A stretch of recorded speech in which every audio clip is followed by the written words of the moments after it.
Mbak Dewi kalau balik lagi sebenarnya melihat sosok Mas Eros sebagai kepala keluarga tuh seperti apa sih? Banyak riak-riak, banyak isu-isu. Tapi gimana Mbak Dewi menghadapinya? Saya rasa itu wajar ya. Dan mungkin karena kita sudah banyak membahas dan membicarakan segala sesuatu dan setiap dia baik itu berkarya ataupun membuat tabloid, detik ataupun berpolitik itu selalu kita bahas dulu sebelumnya sehingga kami sudah siap tanda kutip sehingga cara itu kalaupun itu terjadi kami bahas bagaimana sebaiknya, bagaimana sikapnya. Jadi segala sesuatu kalau bisa dibicarakan saya rasa itu udah ada kontraknya. Jadi waktu saya nikah, saya bilang sama dia, Del, ini ada kontraknya. Saya akan nikah, kita akan nikah cuma satu. Begitu kamu utak-utik saya, jalan saya memperjuangkan ajaran Bung Karno, saat itu juga kita bercerai. Saya bilang gitu. Jadi kayak itu udah, jadi dia udah kontrak seperti itu sehingga apa yang saya lakukan pada saat itu menerjemahkan apa yang saya yakini ya dia biasa-biasa saja. Kalau Dan soal kontraknya tadi nggak boleh putus karena masih hutang begitu ya. Banyu sendiri tahu nggak sih cerita perkawinan ini? Cerita di balik perkawinan ini? Secara langsung nggak langsung banyak dengar.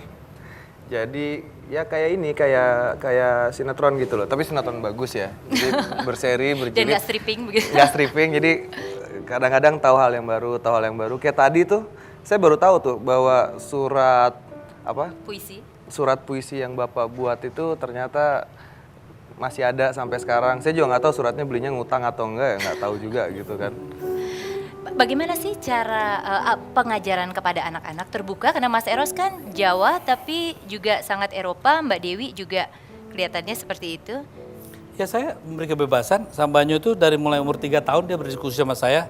Saya ingat berkali 4 tahun ya. Dia ya waktu masih bahasa sono ya. Dad, what is God? Nah, saya harus jelaskan. Dan saya biasakan nggak pernah saya perlakukan kayak anak kecil. Dia kayak teman saya, kayak sahabat saya ajak ya seperti orang dewasa aja. Mas Eros punya anak 2, satu lagi Sekar Putih. Iya, Sekar Putih. Mas Banyu yang besar begitu. Antara laki-laki dan perempuan ini ada perbedaan? Perbedaannya di jenis kelamin aja.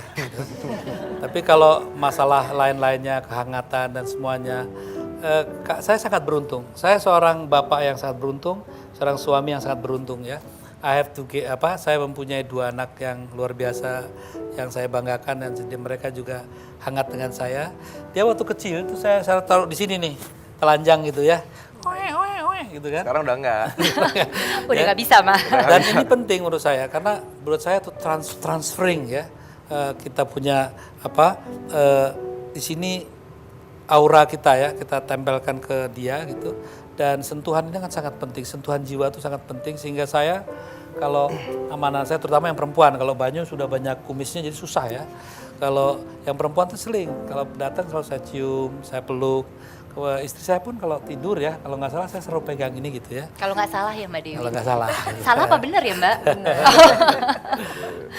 Nah, kalau buat Banyu sendiri apa sih yang paling berkesan dengan Papa manggilnya? Bapak. Terlalu banyak sih kalau mau dibilang terkesannya apa gitu. Kayak tadi di ruang tunggu saya ngobrol sama ibu nih. Bu, waktu ibu milih bapak jadi suami gitu, ngomong sama Aki apa? Kan bapak nggak jelas gitu kan, dulu. Kalau sekarang kan bapak sangat jelas gitu kan. Enggak, ibu jawabnya nggak apa-apa, seru. Maksudnya seru apaan? Ya seru dalam berbagai dimensi dan dari seluruh sisi gitu. Jadi Mbak Dewi ini avanturir juga begitu ya? Oh enggak, avanturir yang absolut dong. Karena cinta bapak sama ibu kan absolut. Oke. Jadi avanturir yang dilandasi oleh absolutisme cinta. Gitu.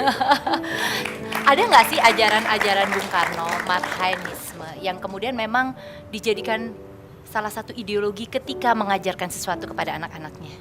Oh bapak itu kan, bapak nggak kalau saya akuin deh, bapak tuh dibelah merah putih lah. Dadanya dibuka tuh merah putih terus berkibar gitu lagi benderanya. Gitu loh. Dan memang iya dia seorang yang sangat nasionalis, tapi ajaran ekstra bapak ya itu mungkin sisi romantisme dia, sisi kelembutan dia gitu kan. Ya orang yang sangat ya bukan ya saya sih nggak bilang flamboyan ya, saya bilang bapak saya itu romantis gitu. He's a very sweet father, a loving father, caring father, perhatian gitu, perhatian banget. Mas Eros, sekarang kesibukannya setelah kemudian politik agak menjauh begitu ya, secara high profile. Kalau diem-diem lewat belakang, lewat orang-orang lain ya nggak tahu. Mestinya Mas Eros tidak akan berhenti begitu, berpolitik dalam hal itu. Apalagi yang sedang dilakukan? Apa ya, saya mungkin sangat terkesan pada dunia pencerahan gitu ya. Termasuk kesenian itu pencerahan kan. Saya nyiptakan lagu juga, ada novel yang saya siapkan. Juga saya juga mulai menyusun kembali ya ingatan saya masa-masa perjuangan reformasi itu. Hafal betul, saya akan tulis itu. Karena sengaja saya tunda penulisan, karena yang terlibat itu kan masih pada ingin nyalon presiden.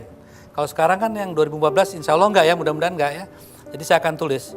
Biar rakyat Indonesia tahu yang apa sebenarnya sesungguhnya terjadi. Karena Pada saat itu posisi Mas Eros adalah sebagai penasehat politik Bu Mega? Ya, saya penasehat politik Bu Mega dan setiap perundingan Gus Dur, Amin Rais, Megawati pasti ada saya.